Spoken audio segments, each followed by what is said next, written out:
Good evening. My name is Olu, a Red Hat certified engineer, and today I would like to discuss with you the possibilities of creating a local repository. One of the objectives or reasons for wanting to do that is to keep our local area networks safe from outside attacks or intrusions. So, for example, when nodes or clients on your local area network in a Linux environment, especially where you would like to maybe update a package, upgrade it, or download a new package, you would typically use the yum or DNF tool to access a repository outside of your network. But what I would like to propose today is for us to create a local repository. That way, we don't have to go outside of our network to update packages or to access repositories. So without further ado, I'm going to share my screen with you and let's go on this journey together. So what I have here today is a host machine, which has a virtual machine manager tool called, it's a VMware that I've used to create a bunch of virtual machines. Clients A through D are on my local network, and they're on the 10.1.1.0 network. The repo server that you see on the bottom there is part of that network as well, but it also has another interface that has access to the outside world. So I'm going to configure that repo server to deliver repo packages or to make the repository available to us through the HTTP protocol. So without further ado, let's get started. So the first thing I'm going to do is I'm going to log on to my repo server, and I believe the IP address on that is 192.168.122.93. No, something is wrong here, so let's exit here. Okay, here we go. I know what happened. Okay, so this is the IP address of the repo server. I was already logged onto the repo server at that time. Okay, so here I'm on the repo server, but I forgot to change the host name. So let's invoke that sudo hostname CTL repo server hostname CTL hostname. So that changes that. So if I exit and come back in, voila, the right host name is displayed. So the first thing I'm going to do is download a couple of packages from the external repository onto my local repo server. So I'm going to sudo dnf install httpd and create a repo.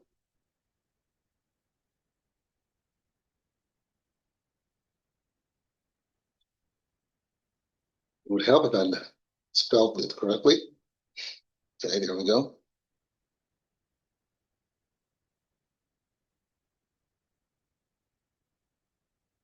Okay, so I'm just going to verify that the HTTPD package is installed. So a couple of ways I could say status.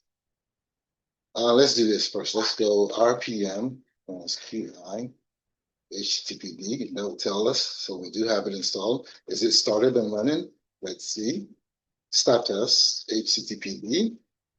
We're disabled and we're not running. So what I'm going to do is say sudo systemctl enable to enable HTTPD, and then to start it now, it has to invoke the -- now flag HTTPD. There we go. So now if I check the status, it should say it's enabled and it's running. Okay, very good. So I have completed steps 1 and 2 of my notes to myself here. And then the base image, let's go find the base image. I do believe the base image is in the downloads folder.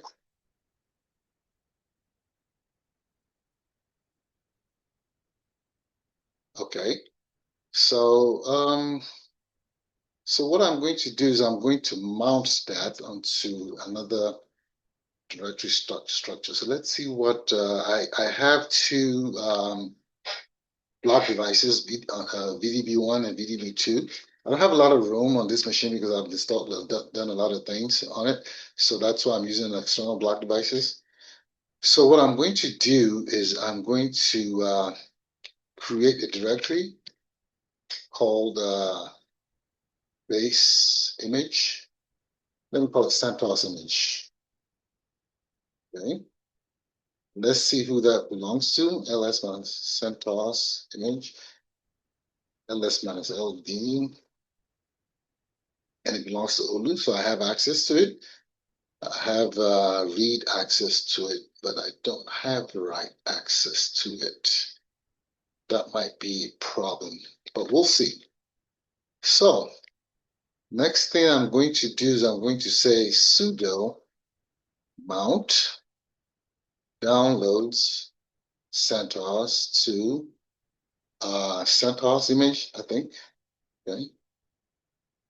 Okay, so it's mounted. So let's now look at that again. It belongs to root now. Okay. May or may not be a problem, but we'll see. So if I do ls minus l CentOS image, you see that the base image has been exploded into the directory structure. I have the app stream and base OS, which are the two folders, directories that I'm going to need. So now that I have this, what I need to do is copy this contents of this directory that I mounted onto CentOS image into another directory where I want to serve. So let's pretend we want to serve a web page using the Apache tool. When you configure Apache, there's usually a document root from where your web pages are served. So in this instance, because I'm using Apache to deliver my repo, the data from my repository, I have to use that document root as well. So I'm going to create a directory called make directory bar www.html. If you go into the document, if you go into the httpd.conf configuration file, you see that the document root calls out var www.html. But then I'm going to create an extra folder called local repo. Okay. And let's just, in case some of these folders aren't created, let's invoke the minus PV.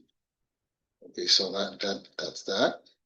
So now what I'm going to do is I'm going to copy CentOS, the image star onto var, HTML local repo.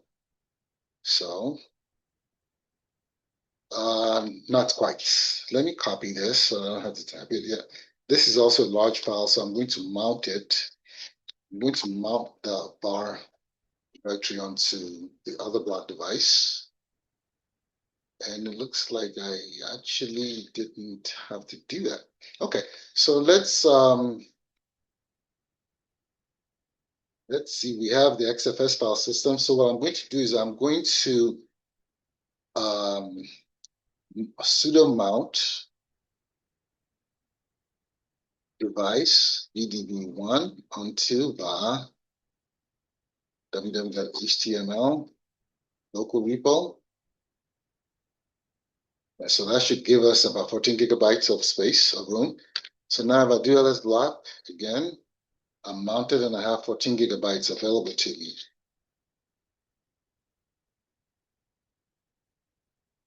Okay, so I have about 13.8 actually. Okay, so now I'm going to invoke this command that I copied, paste it, right? Hit enter, and it would help if I invoke copy properly. And then let's give it the recursive as well. And I have to have sudo powers. Off we are. So once I do that, and I have everything in the var.html local repo directory, then I will run the create repo command against that directory structure, and then we'll take it from there.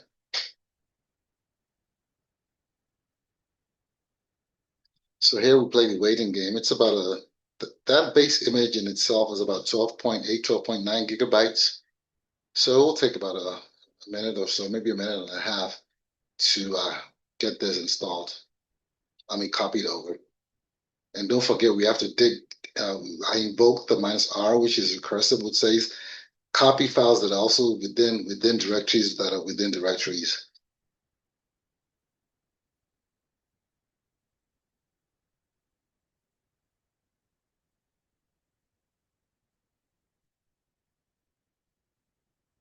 Okay, there we are. So now if I do ls minus l var holding HTML local repo, there we go. So let me do something here. Just because I don't have a lot of room on this machine, typically you wouldn't do this, but I don't want my machine to hang. So I am going to go to the download directory. Can I do it? Yeah, I should be able to do that. So cd download ls, and I'm going to remove CentOS just to give myself some more. That's about 13 gigabytes of room on the machine. So okay, go back to my main. So now I'm going to run the create repo command. So I'm going to say create, probably need sudo create repo www.html local repo, okay? And it's going to do its thing. It's going to it's working with about 7,428 packages. It's going to create a file called repo.data.xml, and that XML file is what tells us what the configuration of the repo is and how to access base OS or AppStream, depending on what you're trying to install. So this also, well, it's taking a little bit of time, but we should be almost done here. Okay, click. So now, if I go here, you see I have a new directory called repo data. And if I go inside repo data, I have a bunch of files, and there should be an XML file right at the bottom there, repomd.xml file. Okay, great. So right now, on this server itself, if I invoke the following command, dnf repo list all, it should tell me a list of all the repositories that I have enabled on this machine. So what I'm going to do is I'm going to disable all of these guys and have it point to my HTTP repository. So let's cd into etc yum the repos ls, and these are the repo files.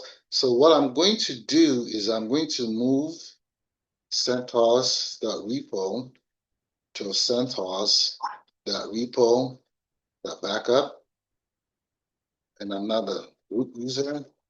So now if I invoke that command again, you'll see I will only have one enabled, okay, and that's the extra common. So if I say move CentOS dash add-ons that repo to CentOS dash add-ons that repo.backup, and I need to remind myself to invoke the sudo command at all times. So now if I go repo list, I have no repositories available.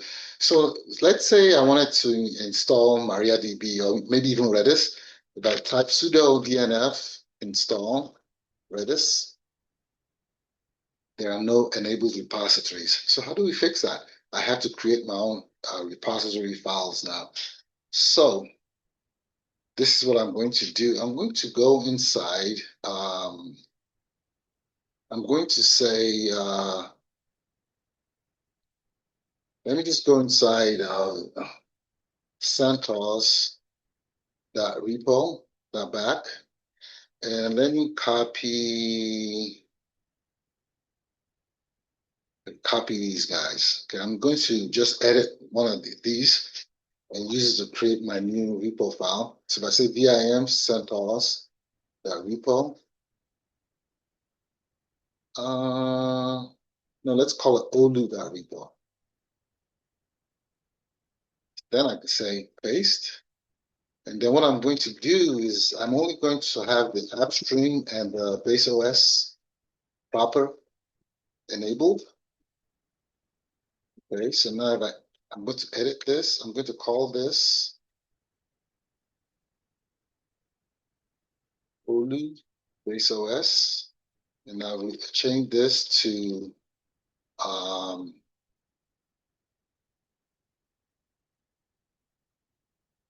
I'm going to change this to, I'm going to add the following base URL equals HTTP, and then I'm going to invoke local repo.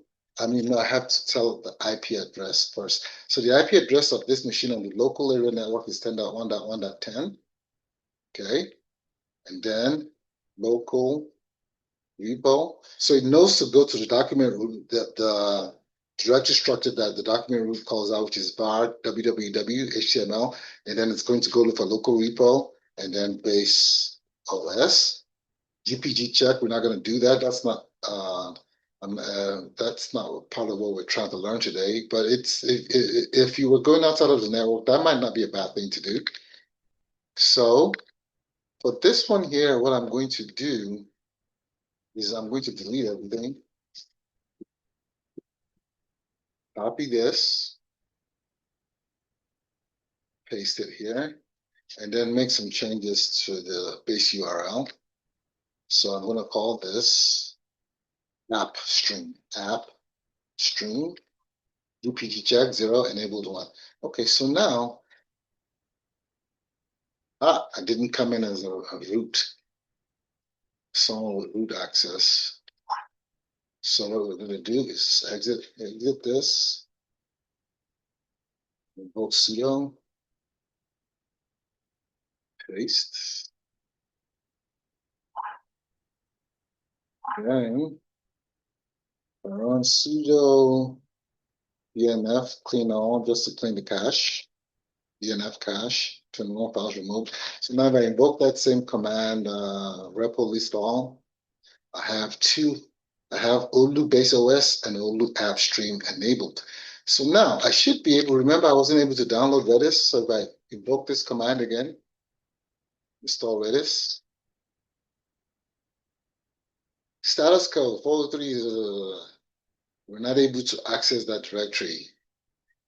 Okay, so the first thing I need to do a little bit of troubleshooting. So the first thing I'm going to do is to make sure Apache is running. So let's invoke that command system ctl status httpd. So we're running. Okay. All right. So let's go look at the var log messages files to see if that tells us anything. Var log messages.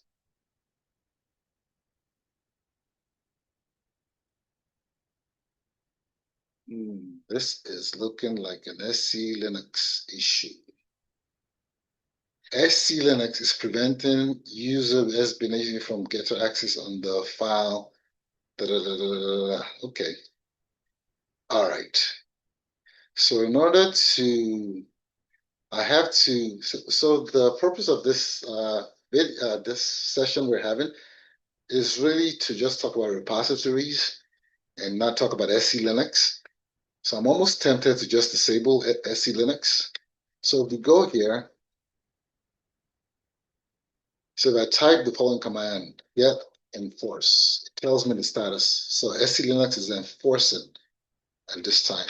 So, okay, let's try to get that directory, set the proper context for that directory. So if I type the following command, ls-ld var www html, let's see what that context is. Z, I have to give it a Z. LZ, big Z. Okay, so that context is wrong. Let's see this guy here. So this is the proper SC Linux context for delivering web service through a folder, having a folder deliver web service. So what I need to do is set the SC Linux context of that local repo to this. I don't remember that command, so what I'll do is man, search the man page, SC manage dash F context. Okay, and I'm just going to go straight down to the example to see how to do that. So I'm going to invoke this first command. I'm going to try to copy this. So we'll adapt that command to my folder. So I think I'm just going to do that to store that command. So let's go back inside. So it says to add the correct context for everything on the web, do the following. Okay. So I want to do for under var www. Okay. And we'll invoke that. Let's see if this works. How about if I sudo it?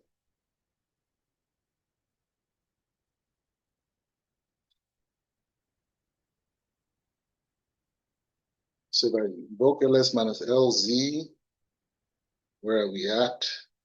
That's correct. HTML. So let me just do this. Let me give it the actual full, the absolute path. HTML local people.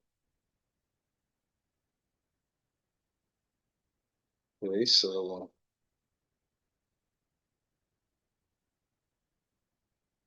that probably won't work yet because I need to restore it.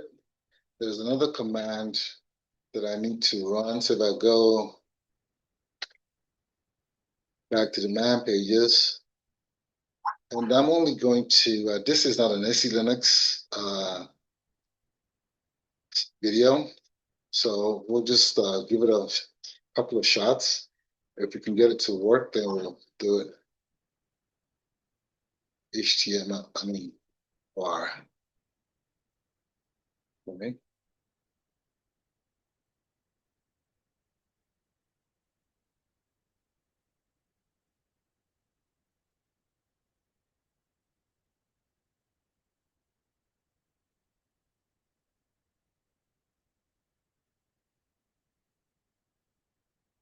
Okay, so it relabeled everything. Okay. So now let's see where we stand. Okay, looks like we're copacetic. So now let me try to do the install it now.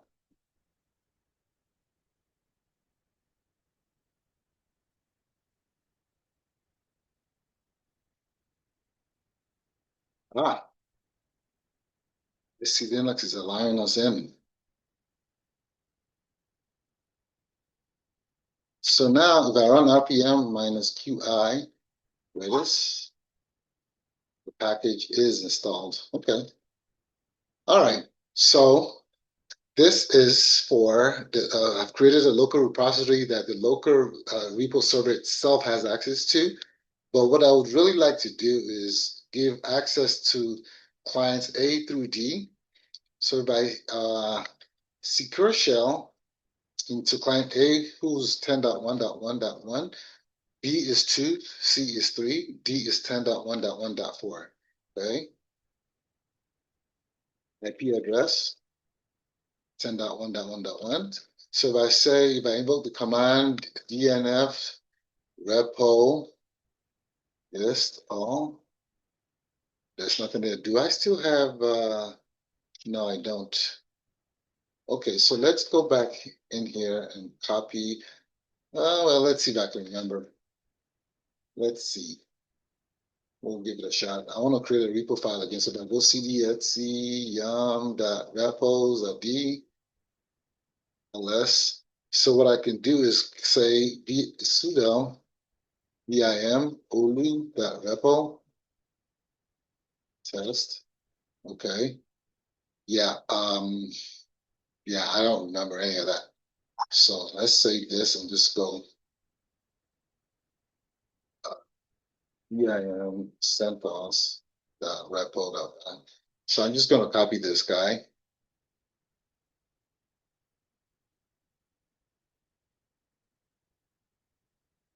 and paste it in here and modify it. So base OS, and I'm going to call it Olu base OS for this guy as well. OLI, base OS.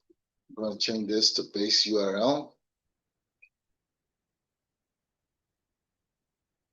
Base URL equals HTTP. Then I have to give it the IP address, not the IP address of this guy, but the IP address of my repo server. That 10 local repo base OS. Get rid of GPG, change this to a 0. Get rid of that, get rid of that, get rid of that. Copy all of this.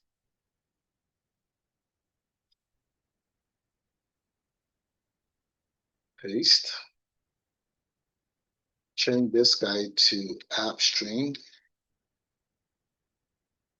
Olu app stream. And this guy goes to app stream. That's it. So if I do sudo enf clean all, I don't have any repositories enabled, so no files to clean. But now if I invoke the DNF repo list all, I have 2 enabled. So that try to install. So let's see if we have the HTTPD package installed, rpm -qi HTTPD, and no such thing is installed. So sudo enf install HTTPD.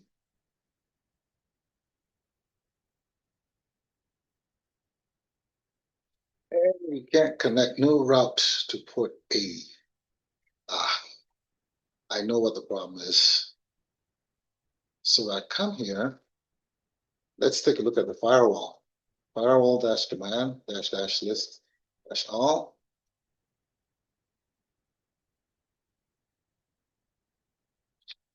Sudo. HTTP is not enabled. So this is what we'll do. We'll do sudo firewall dash command dash dash add service equals HTTP. We'll add HTTPS just for good measure. And then I have to read, okay, I made a mistake. Not a mistake, but the commands aren't complete. We want to make it permanent, right? So that when we reboot the machine, the firewall maintains its configuration. And if I change this to HTTPS, adds that as well. And then now I have to say, I have to refresh. And the command to do that is reload. So now, if I go take a look at the firewall, I have HTTP and HTTPS. So now if I go back, SQL shell back into 10.1.1.1, it should work now.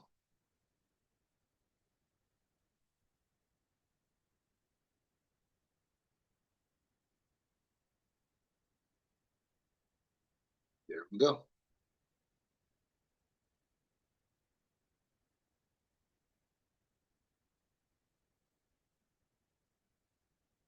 So now if I re-invoke the RPM queue on HTTPD, we have it, but it's probably not running because I haven't asked it to be ran. So status, HTTPD, there we go.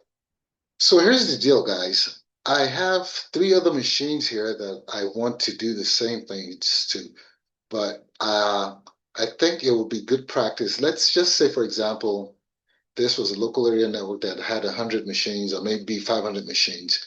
Would I go onto each machine and then try to uh, set up the local repository, have it point to the local repository server in my network? No, I would not do that. So this is a good candidate for automation.